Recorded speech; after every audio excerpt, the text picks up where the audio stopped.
예, 안녕하세요. 칸트 강의로 오랜만에 이렇게 또 인사드리게 됐습니다.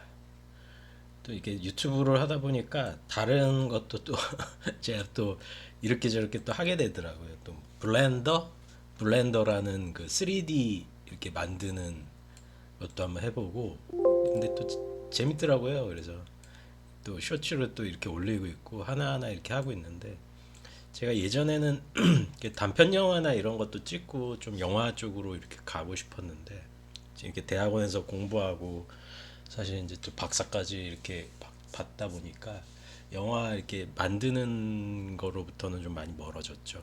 그래서 시나리오는 쓰고 있는데 또 쓴 것도 있고요. 그래서 근데 그 저는 이제 영상을 찍는 거에 매력이 있는데 저 혼자 하는 거는 좀 무리가 있거든요. 그래서 어떻게 할까 이렇게 저렇게 생각도 하고 하다가 또 블렌더 이런 또 아주 좋은 무료 프로그램이 또 이렇게 무료로 배포가 되고 있더라고요. 그래서 하나하나 이렇게 배워보는데 또 배우는 즐거움도 있는 것 같고, 또 워낙에 유튜브나 이런데 뭐 AI나 이런 걸로 설명을 잘 해주니까 또 잘 따라가게 되더라고요. 사실은 또 흥미로운 게 조회수가 갑자기 막 뭐 물론 이렇게 감사하게 구독자분들도 많이 이렇게 늘어났지만은, 이렇게 그 구독자 쇼츠나 이런 거 올리면 막 구독자가 갑자기 막 확 오를 때가 있어요. 그래서 이게 뭐지 싶은 것도 있는데, 제가 좀 그건 알 수가 없으니까, 그 시청자를 이게 조회수가 올라가는 건 또 알 수가 없으니까 참 유튜브가 참 신기하다 이런 생각은 하는 것 같아요. 근데 어쨌든 제 본질은, 우리 제 유튜브의 본질은 이렇게 철학 강의를 하는 거니까, 철학 강의, 그다음에 뭐 문학 강의. 사실 문학 강의나 영화 강의도 조금 이제 부차적인 거였고 철학이 우선이었는데, 이건 뭐 좀 역전된 것도 있기도 하지만은, 그래도 칸트 순수이성 비판은 웬만하면 제가 좀 다 읽고 싶고 설명도 해드리고 싶어가지고 다시 이렇게 또 오랜만에 캠을 켰습니다. 요즘 그런 것 같아요. 이제 한 해가 끝나가니까 뭐 들으시는 분들은, 제 강의 들으시는 분들이나 이렇게 또 꾸준히 이렇게 들어오시는 분들은 분명히 이게 제 얘기를 또 들어주실 것 같은데, 또 희망찬 얘기나 또 이런 얘기를 좀 해드리자면은, 이게 요즘에 이렇게 경제도 쉽지가 않죠. 경제 생활이나 이런 것도 쉽지도 않고, 또 마음이 그렇게 또 풍족한 상황이 아니고 다들. 그래서 이게 지금 연말이기도 하고 크리스마스기도 한데, 연말 분위기, 크리스마스 분위기도 잘 안 나는 것 같아요. 이게 워낙에 이게 소비도 이게 활성화가 안 돼 있고 소비가 잘 안 이루어지고, 그렇다고 또 이제 뭐 경제가 이렇게 또 부흥하는 것도 아니고, 돈 벌기는 힘들고 돈들은 안 쓰고, 자영업자분들은 힘들고, 그리고 뭐 회사 다니는 분들도 뭐 그렇게 오래 천직으로 다닐 수 있는 상황도 아니고, 이런 상황이다 보니까 모든 사람들이 다 힘들어요 지금 대한민국이. 그리고 또 넘어가서 또 국력은 또 뭐 세계에서 열 손가락 위다 뭐 이런 말들은 많은데, 실상 우리가 살아가는 데 있어서 소시민들이나 중산층들이 느끼는 체감은 사실은 전혀 아니잖아요. 그러니까 이 역대급으로 힘들다라는 이야기도 자꾸 나오는 것 같기도 하고, 그렇기 때문에 제가 드리고 싶은 말씀은 그런 것 같아요. 뭐 일단은 버텨라, 버티시자.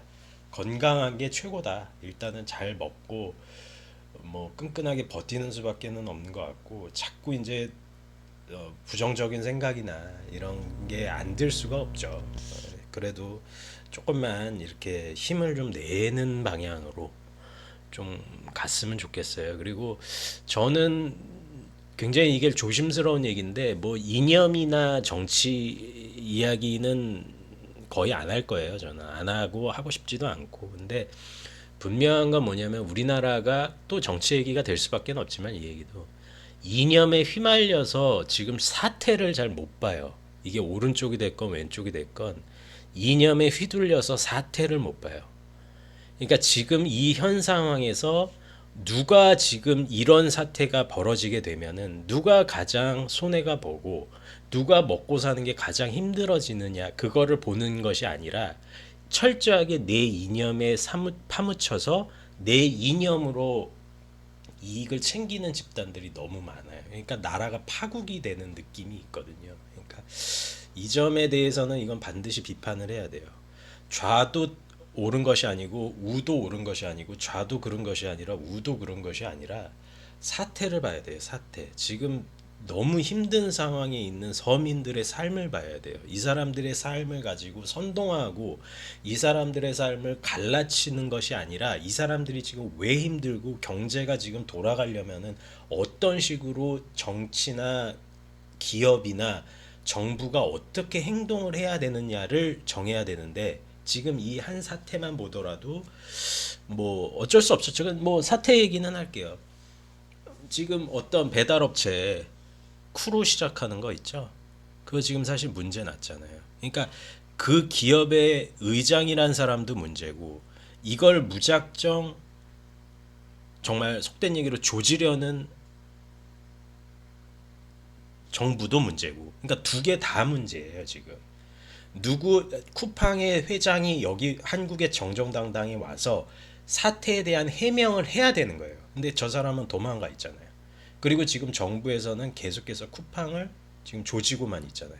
그러면 양측에서 조지게 되면 거기서 삶을 영위하는 일자리를 거기서 먹고 사는 삶을 영위하는 사람들은 어떻게 하라는 얘기예요. 그러니까 쿠팡 회장 그 인간도 무책임한 거고 정부도 앞뒤 가리지 않고 거기 매여 있는 사람들의 생계를 유지하는 사람들의 그 상황을 유지하지 않고 쿠팡만 조지는 것도 이것도 문제고 그리고 쿠팡 안에서 내부적으로 돌아가신 분도 있잖아요. 이것에 대한 책임을 쿠팡 임원진들이나 다 나와서 해야 되는 거예요. 공식적으로. 그리고 정부에서도 무조건적으로 이러는 것이 아니라 거기서 일하는 사람들에게 피해 보상을 반드시 해준다라는 이야기를 해줘야 되는 거예요. 근데 우리나라는 그런 게 없고 일단은 닥치는 대로 싸우자주의거든요. 그러니까 죽어 넘어가는 거는 사실 이 사태가 그 쿠팡 모 기업에만 해당이 되는 게 아니에요. 지금 우리나라는 계속해서 이런 식으로만 싸움터가 일어나요. 그리고 죽어나가는 건 서민이거든요. 그러니까 이것도 한번 생각을 좀 해보셔야 될 거예요. 저는 쿠팡을 옹호하는 것도 아니고 정부를 비판하는 것도 아니에요.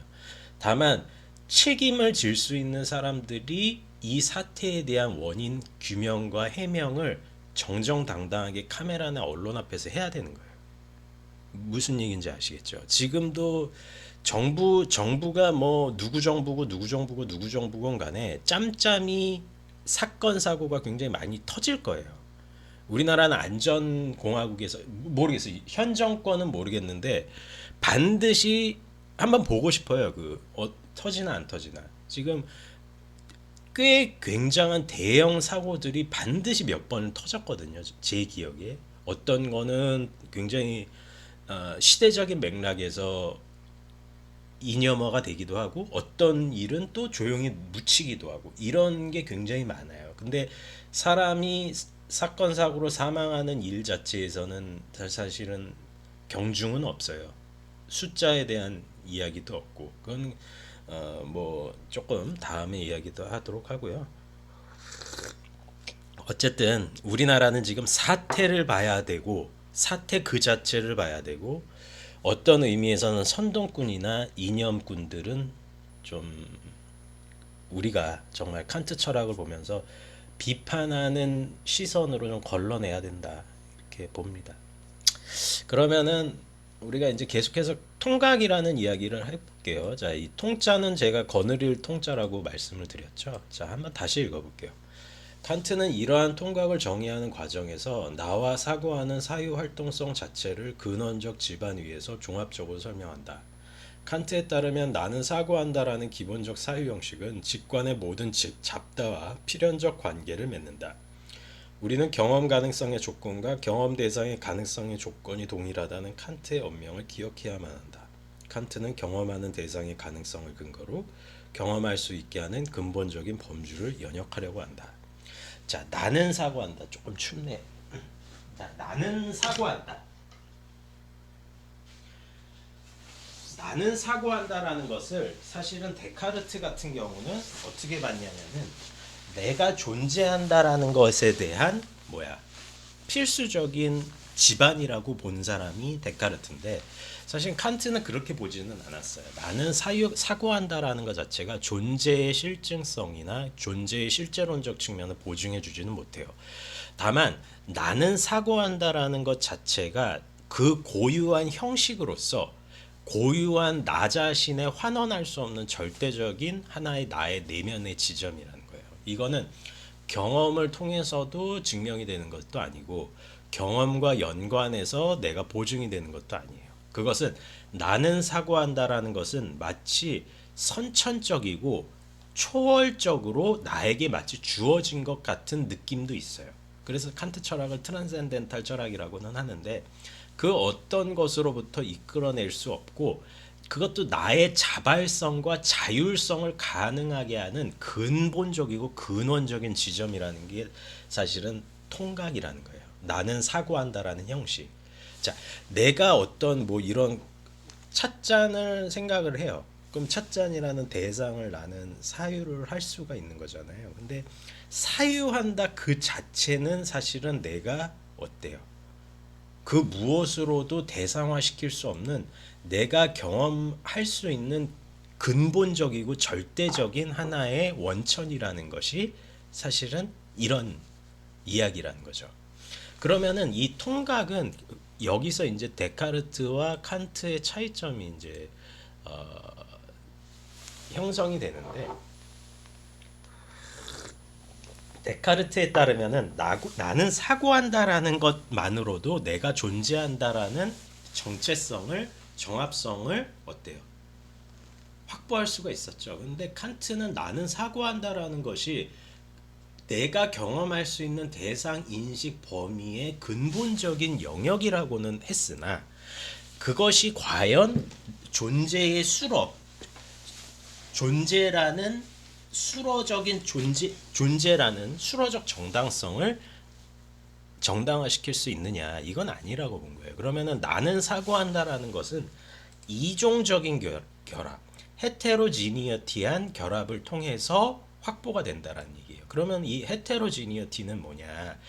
주관은 직관의 잡다를 종합하고 표상의 종합을 이끌어내며 이 양자는 개념의 인지적 종합 안에서 동시적으로 드러난대요. 자, 이때 주관은 경험하는 대상에 대한 대상의식을 지니게 된다는 거예요. 자, 이게 참 독특한 얘기인데 내가 만약에 이 컵을 생각한다면은 이 컵이 있다는 것은 이 컵이 그 자체적으로 직관의 잡다가 종합이 됐다라고 볼 수도 있지만은 내 의식이 자율적으로 무의식 안에서 이것을 구성적으로 포착하는 과정이 동시적으로 이루어졌다는 거예요. 그렇기 때문에 이것은 어떻게 보면은 객관의 연역과 주관의 연역이 통각 안에서 같이 진행이 됐다는 거죠. 뭔 얘기인지 아시겠죠? 그러면은 주관이 가지고 있는 유아론적인 사성, 유아론적이라는 거는 오직 유자의 나자거든요. 그러니까 어떻게 보면 자기 안에만 갇혀 있을 수 있다라고 생각하는 그 유아론적인 생각이 어떻게 객관적으로 보증이 될 수 있느냐. 바로 이 컵을 인식하는 과정에서 비롯된 객관적인 측면이 내가 가지고 있는 주관적인 측면의 추상성을 어때요? 지향을 하면서 그것을 헤테로지니어티, 이종적으로 아주 다른 형태로 결합함으로써 보증해 준다는 거예요. 자, 그럼 계속 한번 읽어볼게요. 자, 이러한 대상의식은 즉자적인 차원의 대상이 아닌 의식에 의해서 능동적으로 구성된 대상을 지칭하며 그 같은 대상이 의식 안에 나타나는 것을 의미하는 거죠. 그러니까 칸트가 주관주의에서 못 벗어났다라는 비판을 좀 받기도 하는 게 뭐냐면은 객관적인 의식에 의해서 산출이 된 의식이 다시 주관적인 영역으로 포착해 들어간다라고 이야기를 하거든요. 그러니까 이 과정에서 내가 이 무의식적으로나 아니면은 반자동적으로 내가 이 컵을 포착을 했어요. 그 포착을 했으면은 이 대상의식 자체가 어때? 이 대상의식 자체가 다시금 나한테 주관의 내면에 포착해 들어오는 거예요. 그러니까 사실은 또다시 주관으로 들어간다는 거죠. 주관의 재현이 된다는 얘기죠. 그러니까 우리가 후설하고 이 칸트랑 같으면서도 다른 지점이 뭐냐면은 칸트는 칸트와 후설의 공통점은 현상을 굉장히 중요하게 생각한다는 거예요. 현상. 어떤 현상을 봐라. 이 말에는 무슨 말이 있냐면은 우리가 경험하고자 하는 바깥 세상에 대한 뭐라고 얘기해야 되나? 객관적인 측면이 우리에게 포착이 된다는 얘기예요. 현상은 우리와 무관하게 있는 것 같은 뉘앙스가 있죠. 우리가 아무리 그 현상에 대해서 우리의 뜻을 관철하려고 하더라도 우리를 둘러싸고 있는 공간이나 시간에 대해서는 벗어날 수가 없어요, 사실은. 이게 사실은 현상이 가지고 있는 어떻게 우리를 필연적으로 엮고 있는 지점이잖아요. 이거는 어떻게 할 수가 없는 거예요. 그러면은 이 후설과 칸트의 공통점은 1차적으로 현상으로부터 시작을 해요. 내가 경험하고 있는 바깥 세상. 뭐 칸트로 따지면 직관의 잡다도 되겠네요. 집단의 다양성, 직관의 다양성, 뭐 하여튼 뭐 그런 식으로 되겠죠. 그러면 두 사람 다, 두 거장 다 뭐냐면은 현상에서 시작한다라는 공통점은 분명히 있다는 얘기예요. 그러면은 무슨 차이가 있느냐? 칸트는 지독하게 여기서 주관이 왜 현상을 가능하게 하느냐를 설명을 해요. 여기서 칸트가 중요하게 여기는 거는 현상 자체에 대한 현상의 구성 원리가 현상 자체에 있는 것이 아니라 인간의 내면의 구성 원리에 같이 있다라는 것이 칸트의 생각이에요. 그러니까 그런데 중요한 거는 내가 가지고 있는 나의 이 구성 원리는 지독하게 현상과 연결이 돼 있어요. 칸트는.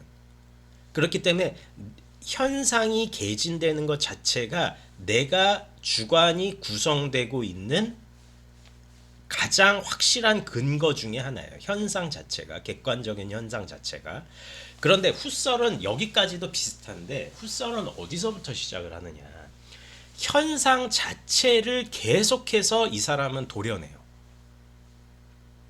그러니까 칸트에게 있어서 현상은 순수 사유가 현상은 사실은 순수한 현상이라는 거는 사실 칸트한테는 없어요. 뭔 얘기인지 아시겠죠? 현상은 그냥 자연적 시간으로서 흘러 넘어가는 시간이에요. 그 대신에 칸트에게 있어서는 순수 범주라는 게 존재하기 때문에 내 안에 있는 순수 범주가 어떻게 되면은 클리어하고 명확하게 닦여 나가고 도제될 수 있느냐가 중요해요. 그러니까 순수 사유나 순수 범주만 있어요. 칸트에게는 순수 현상은 없어요. 그런데 후설은 뭐가 있냐면 순수 현상이 존재해요. 이거 참 이상한 표현이거든요. 내 마음을 계속해서 반성하고 내 마음을 닦고 내 마음을 뭐라고 했냐면은 비춰보고 이런 거는 우리 많이 들어봤잖아요. 그런데 현상을 아무리 들여다본다고 해서 그것이 우리 사유처럼 순수 현상으로 들어가지는 않거든요.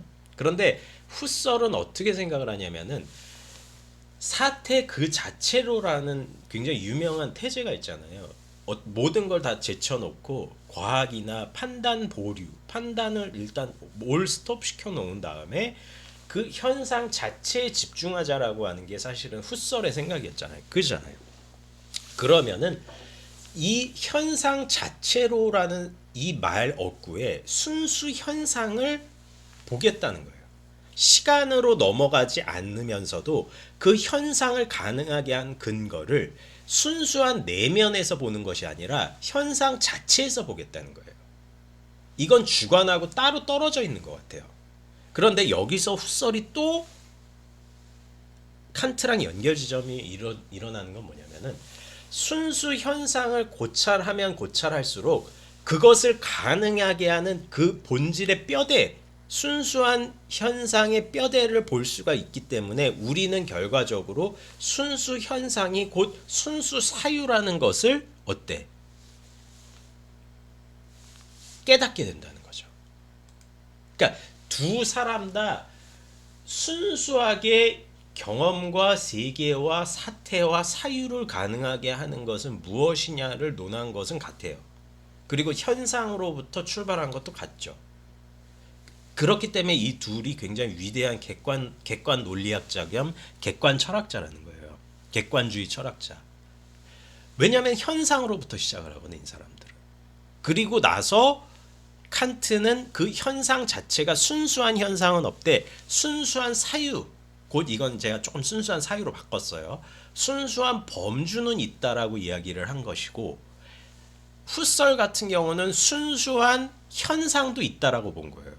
그리고 순수한 현상이 곧 현상을 가능하게 하는데, 그 현상 자체를 가능한 거를 끊임없이 추론하다 보면은 결과적으로 그것을 가능하게 하는 순수 사유가 내 마음속에 포착이 된다는 거예요. 뭔 얘기인지 아시겠죠? 그러니까 사실은 두 사람 다 굉장히 심오한 말씀들을 하고 계신 거죠. 요거는 제가 두 번째 시간에 읽기는 했는데, 이 헤겔이 사실은 굉장히 칸트의 영향을 많이 받았어요. 대신에 이 헤겔과 칸트의 기본적인 차이가 뭐냐면은, 칸트 같은 경우는 주관적인 측면에 대해서 경험을 규정할 수는 없다라고 얘기해요. 경험을 규정하거나 경험을 어떤 식으로 규정한다는 게 정의한다라는 얘기잖아요. 그러니까 경험되는 대상을 나의 사유가 꺾을 수가 없다라는 얘기예요. 그 대신에 규범적으로만 활용을 할 수 있다라고 생각을 했거든요. 근데 헤겔은 이 주체의 자기의식을 이성으로 확장시키면서 이성 자체가 현상, 그러니까 현상이나 사물, 세계 자체를 능동적으로 조립하고 능동적으로 꺾을 수 있다라고 생각한 게 헤겔이에요. 그러니까 헤겔은 사실은 후설이나 칸트랑은 다르게 굉장히 능동적으로 주체의 자기의식을 활용을 하려고 한 사람이에요. 주체는 자각적인 측면에서 자기를 구별해내거든요. 그러니까 요거는 제가 또 다음에 또 설명을 하겠지만, 헤겔의 철학에 있어서 주체는 절대적인 정신으로의 도야 과정을 끊임없이 선점하고 싶어하고 그것을 원해요. 그런데 주체는 결과적으로 그러한 자각적인 자기 구별을 하는 과정에 있어서 대상을 그대로 관찰만 하는 것이 아니에요. 순수한 현상을 위해서, 순수한 범주를 위해서 관찰만 하는 것이 아니라 그것을 가공하고 그것을 어떤 식으로든지 재조립한다라는 거예요. 이게 사실은 헤겔의 차이거든요. 그러니까 요것도 제가 2강에서는 하기는 했기 때문에 요건 좀 넘어가고요. 다음에 제가 헤겔을 할 때 또 이렇게 설명을 할게요. 자, 그럼 여기서 중요한 게 뭐냐? 우리가 지금 배운 게 지성하고 감성의 영역이에요. 지성과 감성을 근본적으로 가능하게 하는 것이 뭐다?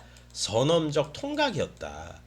나는 사유한다라는 의식이 이 지성에만 포착이 되는 것이 아니라 감성적인 대상의 영역에도 동시적으로 가능하게 하기 때문에 우리는 뭐다? 경험할 수가 있고 인식할 수가 있고 우리가 생각하는 모든 사태들을 이론적으로 추론할 수가 있다라고 이제 칸트가 이야기한 것이죠. 그런데 이 지성과 감성의 영역에서 이 두 개를 또 가능하게 하는 영역을 칸트는 이성이라고 봐요. 베누프트, 리즌. 근데 이 이성은 철저하게 경험으로부터 자유로운 것을 추구해요. 이성은 곧 이념인데, 그러면은 이 지성과 감성의 영역에 있어서 과연 이성이 누구랑 가깝게 지낼까요? 지성이겠죠. 왜? 지성은 경험으로부터 자유롭게 인간의 내면적인 활동성 안에서 경험적인 대상을 구성하는 역할이잖아요. 그리고 얘는 경험되는 대상인데 지성이 가지고 있는 그런 자발성과 능동성을 토대로 움직이니까. 그러니까 사실은 양자는 같은 거죠. 그런데 이 이성은 철저하게 사유의 근본적인 영역을 원하는 그런 아이이기 때문에 감성이 아니라 감성하고는 절대 닿을 수가 없고 지성하고만 관계를 맺는다는 얘기예요. 자, 우리가 이 컵을 경험한다는 것은 이 우리의 지성, 이 컵을 만지고 이 컵에서 물을 먹을 수 있고 이런 것 자체는 경험이죠. 이런 거는 감성의 영역이겠죠. 감성, 감각의 영역. 그런데 칸트에게 있어서는 이런 감성과 감각의 영역이 곧 지성의 활동성과 일치한다라는 거는 이제 아시겠죠. 왜? 우리가 이성을 자유롭고 자발적으로 사용했기 때문에 이 컵이란 것을 구성적으로 경험하고 인식할 수가 있는 거잖아요. 그런데 이 지성이 가지고 있는 이 힘이 이성으로 올라갈 때 이성이 월권을 부리려고 한다는 얘기예요. 마치 이것이 이 컵이 이 차가 든 컵이 마치 지성이 작용을 했다라는 동일시가 이 꼴이 된다면은 마치 이성도 이런 것이 아닐까? 이성도 만질 수 있는 것이 아닐까? 이성도 냄새 맡을 수 있는 것이 아닐까? 이성도 감각할 수 있는 것이 아닐까? 이런 어떻게 보면은 지성과 인간의 내면이 행하는 월권을 저지를 수가 있다라는 말이 성립이 돼요. 자, 이거를 칸트는 초험이라고 해요. 초험. 초험. 경험을 초월한 경험을 이야기를 해요. 이 초험은 굉장히 어떻게 보면은 경계해야 될 지점이라는 거죠. 내가 마치 나의 영혼과 이 세계가 존재하는 이유와 신이 존재하느냐 안 하느냐에 대한 문제, 자유의 문제, 영혼의 문제, 국가적인 법칙의 문제들 같은 이런 절대적인 형이상학적 주제들을 마치 경험하고 직접적으로 가공할 수 있을 것이다라는 착각을 우리 인간의 내면에 불러일으킨다는 얘기예요. 자, 이게 칸트가 순수 이성 비판에서 가장 비판하는 지점이에요. 자, 한번 읽어볼게요. 그럼 어디서 가지고 있느냐? 그럼 이성이 자기 자신을 드러내는 건 무엇이냐? 이거는 칸트 순수 이성 비판 제가 이야기하는 거는 뭐 책으로 잠깐 이제 공부를 하셔도 되고 순수 이성 비판 이 백조연 선생님 이 버전으로 해서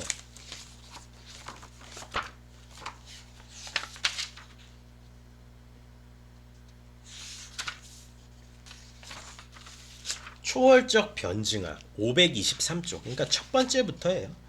거의 이 2권은 거의 칸트의 이성 비판에 대한 이야기거든요. 그러니까 제가 지금 이야기하는 거는 선험적 변증학, 초월적 변증학에 대한 파트다 이렇게 보시면 돼요. 제가 뭐 또 철학 얘기만 하면 그러니까 이 블렌더 또 까먹었네. 블렌더 이 앱을 활용하면서 제가 참 제일 재밌는 게 뭐냐면은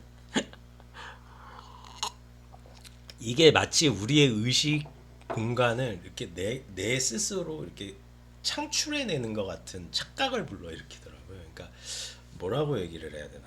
그러니까 이거 뭐 보여드릴 수 있나? 내가 만든 거. 잠깐만요. 어,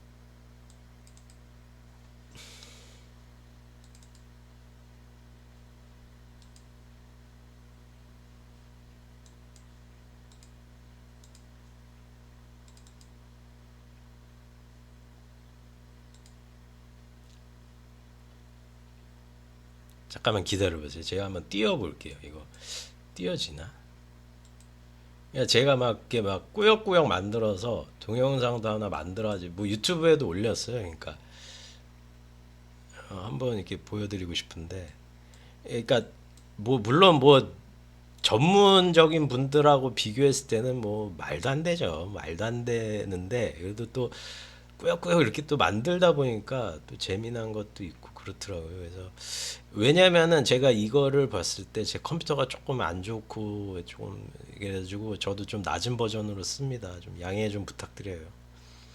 이 블렌더도 조금 버전이 낮은 걸로 깔 수밖에 없었어요. 그래서 근데 또 잘 되더라고요. 또 몇 년 전에 이렇게 한 걸로 봐서는 아이고 이거 아닌데.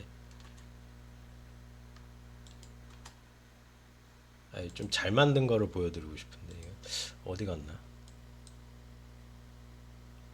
제가 뭐 참 보여드리려고 하니까 또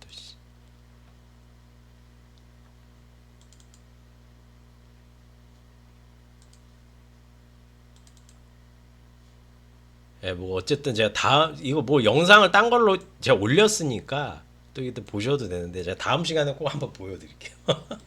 어쨌든 간에 이게 참 재밌더라고요. 그러니까 주체가 자기가 이렇게 행하는 그런 과정들 자체를 이렇게 하는 거니까 뭐 구성적인 측면에서 이렇게 그 영상은 저기다 올려놨어요. 유튜브에다 동영상에다 올려놨으니까 잠깐 보시고 이게 작업반 이제 뭐 그런 레이아웃 보여드리는 건데 뭐 그건 뭐 보여드릴 것도 없고 뭐 어쨌든 간에 그러니까 이런 것 자체가 재밌는 이유가 뭐냐면은 뭐 마인크래프트 같은 게임 안 하지만 뭐 전 잘 모르기도 하고 그런 게임도 마찬가지인 것 같아요. 마치 우리가 하나의 제3자적인 시선에서 세계를 구성할 수 있다라는 착각을 불러일으키잖아요.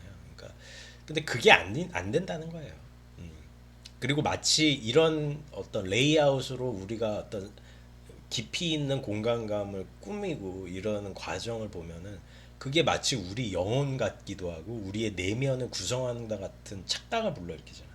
근데 그거는 칸트에 따르면은 예술적인 유희의 영역이지 그게 진짜로 실제적인 영역이라고는 볼 수는 없다는 얘기죠. 그러니까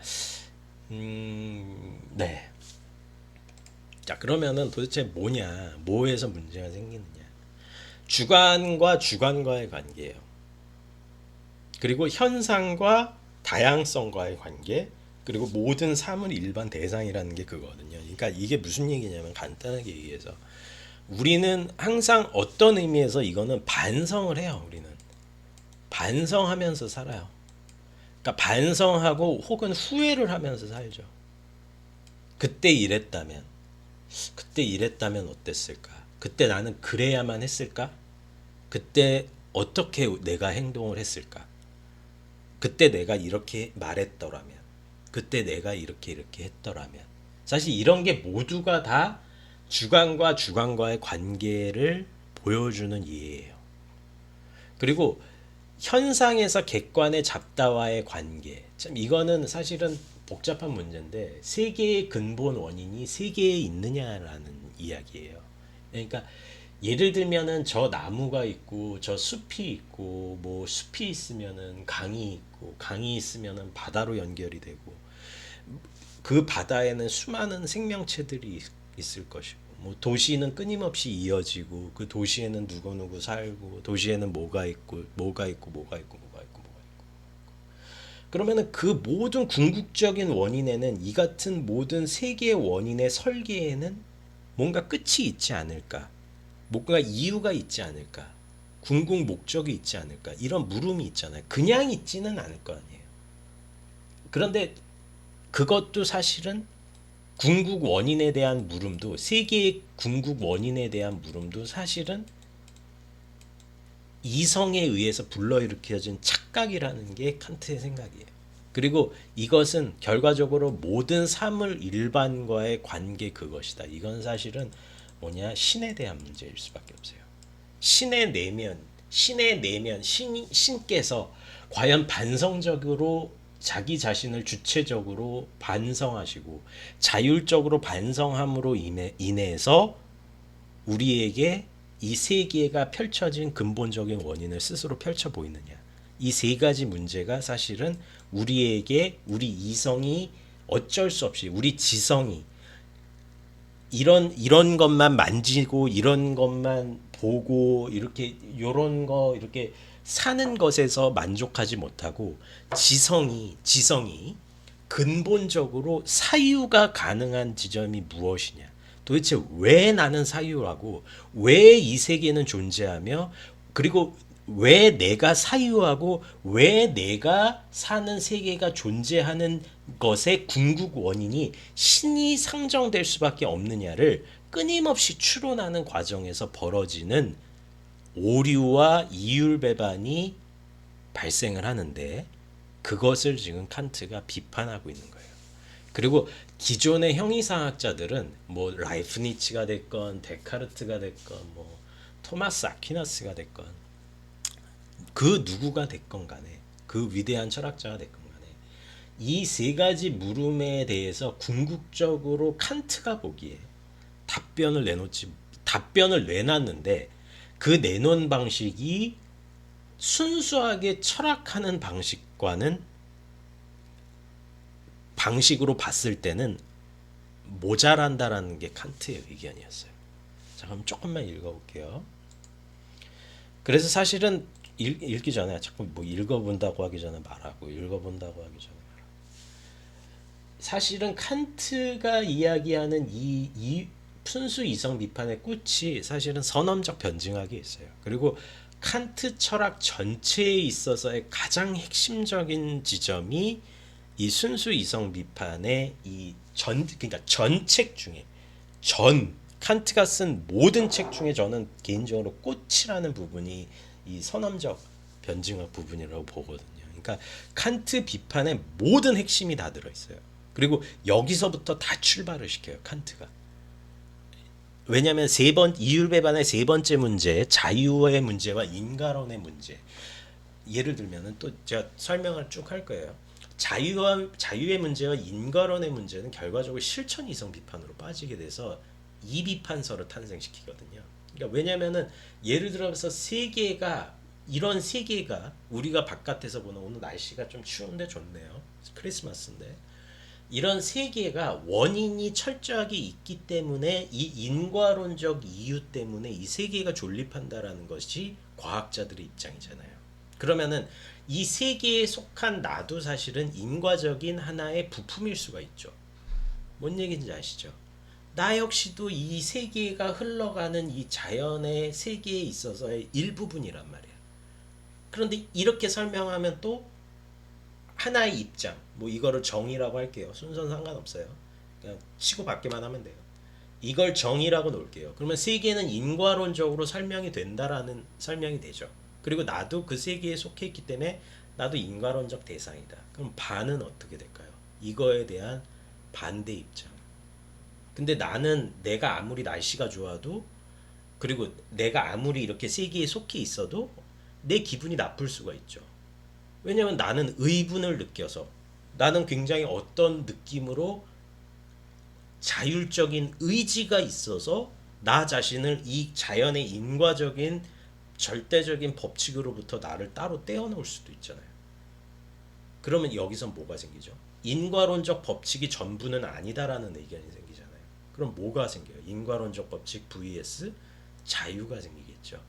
절대적 필연성이 이 자연적인 법칙이라면 높은 데서 아래로 떨어지는 것, 뭐 100도씨가 넘으면 수증기가 되는 것, 0도가 되면 얼음이 되는 것, 이런 거는 절대적인 법칙이잖아요. 절대적인 필연성이잖아요.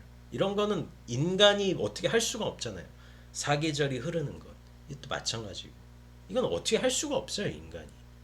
그런데 그러함에도 불구하고 나라는 인격과 나라는 인격 주체는 그런 절대적인 필연성에 어때? 종속이 돼요? 그렇지 않죠. 거기서 빠져나와서 나는 나의 자유와 나의 고유한 인격을 자연적인 함몰성에서 따로 떼어놓을 수가 있다는 얘기예요. 이렇기 때문에 이거는 자유의 의미가 되는 거예요. 그러면은 인과적인 것, 세계는 인과로 이율배반은 세계론이니까 세계는 이율배반적으로 나뉜다. 첫 번째는 절대적인 인과론으로 모든 것을 설명할 수 있다. 이건 절대적 필연성의 다른 말이고 아니다. 그것만 옳은 설명이 아니다. 왜? 나의 자유는 고유하게 나 자유가 있고 그 자유는 결과적으로 도덕 의지와 도덕 법칙으로 나 자신의 행위를 선하게 규정할 수가 있는 것이다. 그렇기 때문에 나는 절대적인 인과론과 필연성에 함몰되지 않는 고유한 인격이다. 이렇게 말할 수도 있는 거죠. 그러니까 양측이 완전히 쪼개져서 설명이 되는 거예요. 그리고 이건 평행선을 이룬다는 거예요. 뭔 얘기인지 아시겠죠? 이런 식으로 설명이 됐을 때 칸트는 여기서 해명이 안 된다 주의예요. 그리고 어떻게 돼야 되느냐? 이성을 곧 훈육해야 된다라고 이야기해요.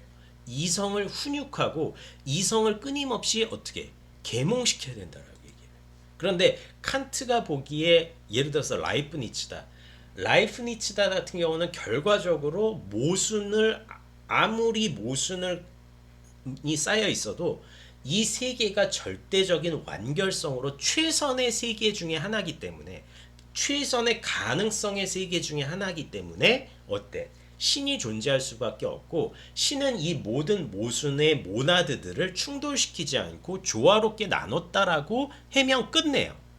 물론 제가 굉장히 러프하게 얘기한 거고 라이프니츠 전공하신 분들은 또 이렇게 말씀을 안 하실 수도 있어요. 그런데 일반론적으로 라이프니츠에게 있어서는 신이 예정 조화를 다 가능하게 하는 절대적인 계산기로서 모든 것이 끝났다라는 얘기예요. 그러면은 칸트적인 의미에서 이런 인과론의 충돌이나 인과론적인 어때? 모순관계, 자유와 인과론적인 모순관계 이런 게 발생할까요? 발생을 안 한다는 거예요. 모순을 싹싹 피해간다는 거예요. 이건 스피노자도 마찬가지예요.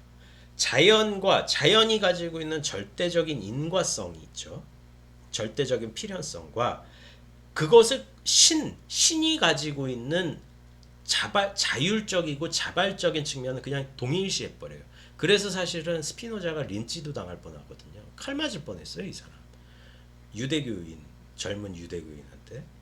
이게 무슨 의미냐면은 스피노자도 어떻게 보면은 물론 스피노자는 굉장히 인격적으로 굉장히 고아한 분이라고 제가 알고는 있는데 이 말도 사실은 굉장히 무책임한 전제에서 시작을 하는 거거든요. 왜? 아니 인과적인 필연성과 신이 가지고 있는 절대적인 자율성은 VS예요. 신은 인격신이라는 것이 어떻게 보면은 칸트가 추론하는 지점이거든요. 왜냐하면은 신은 이런 기계에서 이것을 신과 퉁쳐버린다라는 것은 우리가 가지고 있는 자유의지나 우리가 가지고 있는 이성의 힘을 완전히 격화시키면서 시작을 한다는 얘기예요. 그리고 무책임하게 왜 자연이 신인데 그거부터 해명을 해야지. 그게 해명이 안 됐는데 자연은 곧 신이다 이렇게 얘기하고 철학하면 누가 못하냐고. 요거는 제가 또 조금 논란이 될 수도 논란도 안 되고 누가 보시기냐 하겠냐면 사실 들레즈 철학도 어떤 의미에서는 그렇게 조금 그래요 저는. 들레즈도 사실 스피노자의 후예인데 지금 이 세계가 흘러나가는 게 절대적인 목 없는 기계라는 거잖아요. 이런 게 다 그리고 그 양반도 비자아 철학이잖아요. 자아가 없다라는 거잖아요. 그런데 사실은 그것도 자아가 없는데 어떻게 지금 왜 쓰고 있냐고 그런 걸. 그리고 자아가 없다라고는 하면은 그것도 사실은 스피노자 방식하고 다를 바가 없는 거예요. 그냥 절대적인 인과론인데 이 인과론이 그냥 노마드처럼 이게 흡수르고 지나간다는 얘기잖아요. 그러면서도 본인은 쓸 거 다 쓰고. 그러니까 이것도 결과적으로는 어떤 의미에서 보면은 들레즈나 헤겔이나 조금 유사한 부류인 게 헤겔도 절대 정신을 이야기를 하고 절대 이념을 이야기를 해요. 근데 그거 보면 들레즈랑 별 차이가 없어요. 그냥 자연 일반과 정신 일반이 범신론적으로 다 펼쳐져 있다는 거예요. 그러니까 헤겔과 들레즈는 사실 동류예요. 헤겔, 들레즈, 스피노자 좀 비슷해요. 그런데 칸트 같은 경우는 주체가 자아가 또 논란되는 말이니까 또 이거는 가려서 들으시고 이건 제 의견일 뿐입니다. 헤겔, 들레즈, 스피노자 좀 비슷하게 느껴져요. 저는. 왜냐하면은 너무 퉁쳐. 헤겔도 사실은 저도 헤겔을 이렇게 막 100% 옹호 저는 헤겔을 좋아하지만은 헤겔도 어떤 면에서는 절대 정신, 절대 이념에 도달해서는 도덕이 자연이고 자연이 도덕이고 절대 정신의 이념이고 절대 이념의 타자가 자연으로서 보는데 그 자연은 결과적으로 어떤 의미에서는 절대 이념의 자기 반영이기 때문에 자연도 역시 범신론적인 입장으로 헤겔이 보고 여기서 헤겔은 어떤 식으로 또 퉁치냐면은 제2의 자연을 만들어 버려요. 도덕이 완전히 매개가 된 그 사회 자체를 제2의 자연이라는 표현을 쓰거든요. 그러니까 이것도 어떻게 보면은 헤겔도 들레즈 마냥 그냥 번져 놓는 거야. 정신이 퍼져나가는 거를. 그랬을 때 과연 이러한 태도에서 인간의 개별자적인 측면의 자율성과 고유성 그리고 철학을 해야 하는 그 의미 자체에 있어서는 어떤 의미가 생기느냐. 이렇게 봤을 때는 칸트로 좀 돌아올 필요가 있다. 왜냐하면은 저는 칸트가 순수 이성 비판에서 이율 배반에서 인과론적인 측면과 자율의 측면, 이 측면에 대해서 대립을 시켜놓은 것을 굉장히 높게 보고 여기서 실천 이성을 뺀 거를 저는 굉장히 높게 본다는 거죠. 조금만 읽어볼게요. 여기까지만 읽고요.